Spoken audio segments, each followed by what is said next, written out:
Hey there, and welcome to the Living Breathing Pilates Move of the Month, Double Leg Stretch. Double leg stretch has been described as the quintessential Pilates exercise because it contains the elements of so many other exercises in the Pilates method. It is number 2 in the Pilates Stomach series, a beautiful and challenging 5-part sequence geared at strengthening the abdominals. So as we dive in a little deeper, I'll give you my take on this classical exercise, from alignment and anatomy to common mistakes and useful modifications for your practice. So for me, the heart and soul of double leg stretch is the breath. The breath dictates the form, the flow, the dynamics, the rhythm. It is the vitality of this move. So let's start with a basic conversation about breath mechanics. First of all, you have a muscle lining your rib cage. It's called your respiratory diaphragm. When you inhale, your diaphragm drops down toward your abdomen. And when you exhale, the diaphragm domes back up into your rib cage. Now, when you're in the double leg stretch position or any of the stomach series exercises, your abdominals are strongly engaged. So this does limit the ability of your diaphragm to really drop down on inhale. So let's focus instead on what's happening at your rib cage when you breathe. So if this is a model of your rib cage, as you inhale, your rib cage is expanding, like an accordion being pulled out, but it expands in all directions. And then exhale, the rib cage narrows back in. So to practice, you can take your hands and wrap them around the front of your body, spreading the fingers out, and you should be able to feel the sides of your rib cage. Take a deep breath in and feel your rib cage expanding and filling up your palms. Exhale, feeling the rib cage recede and even pressing in a little bit to help it out. Inhale, expand, filling up your palms, maybe even spreading your fingers a little wider. And then exhale, narrowing back in at your ribs. So this is an excellent place to not only feel, first of all, if you're getting the expansion of your side rib cage as you breathe, but number 2, if you're feeling one side is really filling up your hand more than the other. It's very common. So remember that your core strength and your breath are intimately connected. So it's worth taking the time here to really find that less mobile side and try to send a little more breath and consciously bring a little more movement into that less mobile side. So let's take this same position down onto the mat. Now you can feel the back of your rib cage. As you inhale, the back rib cage expands downward into the mat. In Pilates, we simply call this back breathing.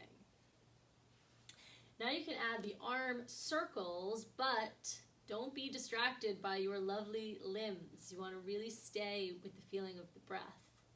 Inhale, your arms reach back just in line with the tip of your nose. And then exhale, the arms sweep forward, reaching towards your legs. Inhale, the arms reach back to the tip of the nose. And then exhale, the arms are making a narrow circle here, also known as an oval, reaching forward towards your legs. So you want to be careful that as you start to circle the arms forward, they don't go down towards the mat, and they also don't reach out too wide away from your chest. From here, you're cutting the corner a bit and narrow circle your way around to the legs. Inhaling, tip of the nose, shoulder stays stable. As you exhale, circle around to the legs. Now you can add the upper abdominal curl. So as you lift your head, neck, and shoulders up off the mat, you're really firing up your upper core muscles and getting length behind your ears. Inhale, the arms travel back in line with the tip of the nose. Keep that sync of the ribs. Circle the arms forward and reach, maybe picking the upper back a little higher off the mat. Inhale into the back of your rib cage, filling the back of your lungs. circle, stable shoulders, exhale, come around. Now what we've just done is the hardest part of the exercise. The legs are just a bonus. So let's add the legs. The knees start bent into your chest. You'll do your upper abdominal curl, upper core engaged, back of the ears lengthening. And instead of reaching the arms straight ahead, you'll go ahead and physically grab on to your ankles and give a nice pull, knees to chest. As the arms reach up and back to the tip of your nose, you'll stretch the legs forward into a frog, which is a long-reaching diagonal away from center. Narrow circle, exhale, grab and pull the knees to the chest. Reaching away on inhale, narrow circle, pulling back in on exhale. As you reach your limbs away, you want to be careful not to let the center of your body splay open, but instead knitting the bottom of your rib cage towards your pubic bone. Exhale, drawing everything back in. Modifications. So you'll want to modify, of course, if you're feeling any pain or strain in your body when you're attempting this exercise. If you're having trouble staying connected and stable in your abdominals, the most traditional modification is to just keep the angle of the legs and the arms closer together, so that instead of reaching the arms and the legs kind of low and away from each other, you keep them both lifted up, keeping that connection strong and being able to support that knitting action, ribs to pubic bone. Right? So smaller angle and wrapping it in. And as you get stronger, of course, you could make that angle wider and wider, which sends a little more challenge into the center of the body.